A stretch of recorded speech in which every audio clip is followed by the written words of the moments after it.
Welcome to this episode of DIY3DTech.com. This episode we're going to be taking a look at this. This is the Flir-one. So we're going to do an episode of shop talk. And so for my birthday, my wife was asking me what would I like. And fortunately or unfortunately, I have pretty much everything I could want. But I actually came across this while watching another YouTube channel, This Old Tony. And I believe this is what he used for a specific project, and that had given me some ideas.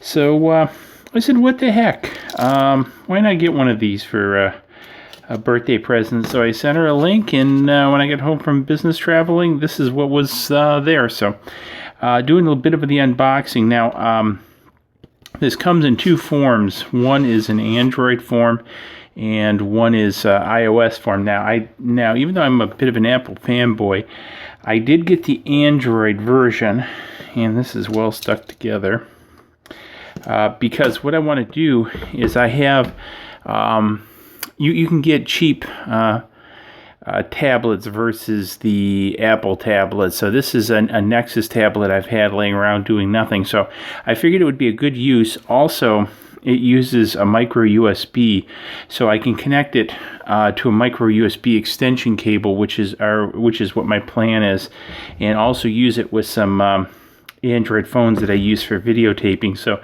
I thought it'd be more useful in that format, and this has enough stickers on it, and so you can see Android there.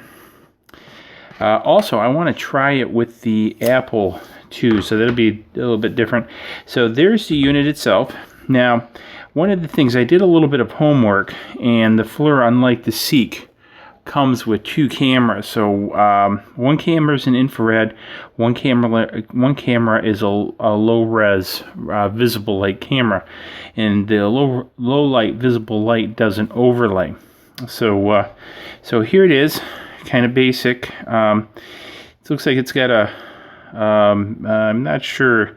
Looks like that might be a micro USB. I have to double check it for charging. Now this has its own battery, and it's got its own power switches. You see, turn it on and off. And I think you kind of hold it, and then this obviously plugs into the unit. There's a carrying case, and my understanding is this just pops into the carrying case, sort of like that, and that way you can throw it in a briefcase or something, which I think is really cool. I think these are probably bumpers to shim it out for various phones. And let's put this down here. And then, oh, we got different types of connectors. We have an E and an R connector. I have no idea what that's for. Maybe a different type of phones. And then we have, looks like the charger. And so that just plugs in. Now, there doesn't look like to be anything to charge it with, so I think it kind of expects you to plug it into your phone to charge it. And here's some brief instructions. Download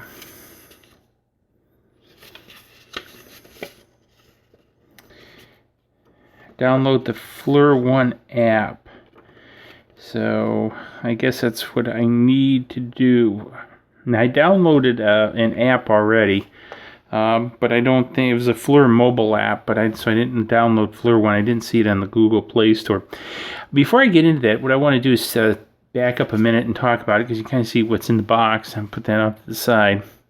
So this is a far infrared camera. Now, the reason I have this camera sitting here off to the side, you probably, if you look back at some of my videos regarding the laser cutter, you'll see infrared videos, and when I did of the lenses and things like that.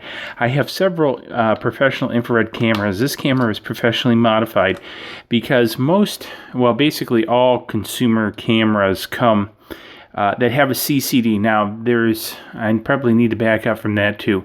There's two primary sensors for a camera. One is a CCD and one is a CMOS. This particular camera has a CCD. CCDs are very sensitive to infrared light, so what they do is they place what's called a cut filter or a mirror in front of the CCD to reflect the infrared light, typically around, maybe around 750 or so nanometers and up. so the CCD doesn't become saturated.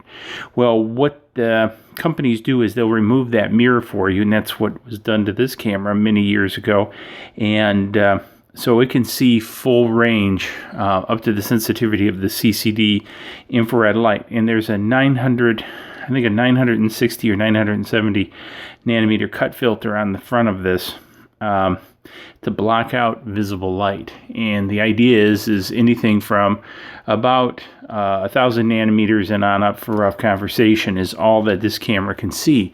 So it can see in the near infrared spectrum. And what I'll do is I'll put a graph up here, and I've talked about this before, about the wavelengths of light. And so you'll see up here in the graph. So this operates to this side in near infrared, whereas this operates into the far side or far infrared. So vastly different ranges. So if you put, these would operate in sort of these type of ranges of infrared light. And one of the reasons I wanted this, actually a number of reasons, I can see a lot of very cool things as far as experimentation with 3D printing, lasers, and CNCs that this come in handy for, and I'll show some of those in future videos. But I wanted to share a bit of the unboxing and things with you guys so you can kind of see what this is all about. I'll put a link to this below. But one of the things I want to do is I want to jump over and install the app and plug it into the tablet, and let me get my finger over here. Let's see how it works. Okay, so I've gone to the Play Store and I've installed, well, I haven't installed it yet. Your device isn't compatible with this version. Flir-one app accessory turns your phone into a thermal camera. So that's kind of depressing. It does not seem to like this. I wonder, that's a problem. So that's probably a good thing to know. If you're thinking about buying one of these for use with like a Nexus tablet, it doesn't work, isn't compatible with this version. Won't even let me install it. That is a major, major bummer. Yeah, it seems like people are complaining down here, not for... well, this is the one that I downloaded, Flir Mobile Tools. Let's see if it'll work with that.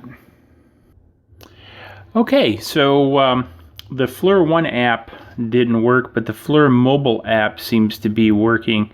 And you can kind of see me here talking into the mic, and you can see a little bit of lag here. So I've got glasses on, so those are definitely cooler. My face is rather warm. I'm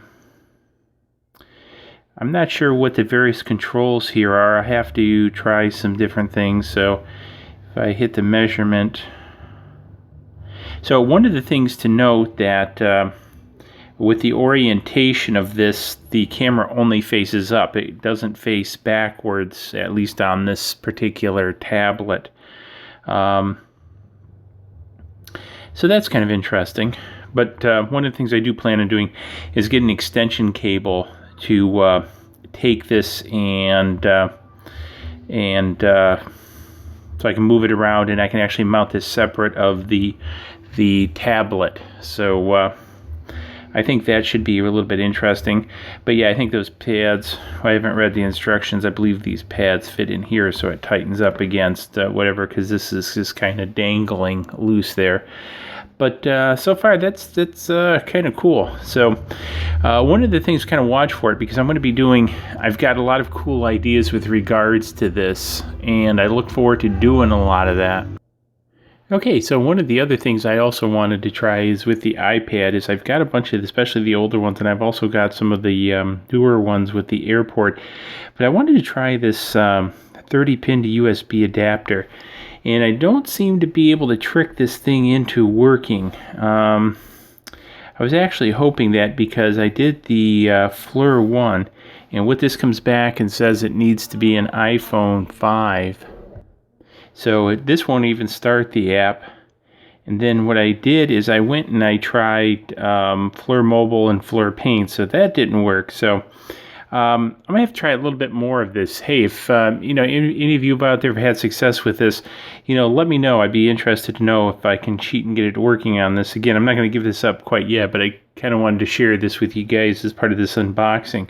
So right now, the only one I figured out how to get this to work with is actually on the Android tablet, utilizing the Flir tools. And I'm not as happy with that as I think would have been with Flir-one. By default, yep, I want to use it. And I'm going to select Instrument. And there we go. So at least it works in this context. But now the thing is, when I click the record button, what it does is say log. So it asks for the session name, and then it says logging interval 5 seconds. And so I can change this to, up to 10 minutes. But the one thing I liked about the Flir-one app is it allowed time lapse, and that's one of the things I want to do with 3D printing. For the laser cutter, most of this stuff happens in under 10 minutes, so this should work for it to work on the laser cutter, but not so much the 3D printer. So I'm going to have to mess around with it. So anyways, wanted to do a quick unboxing, quick shop talk about this. So again, look for this. You'll see this in a lot of upcoming videos, because one of the things that I really want to do is kind of give different perspectives on the technology, because again, I can see this for all three: 3D printing, laser cutting, and CNCing as being a very effective tool. So, hey, anyways, if you have any questions about this, hit me up in the comments below. I'll be happy to answer them. And hey, give it a thumbs up, subscribe, and more of this coming. Cheers. Please click like below and subscribe to the channel to keep up to date on all of our projects.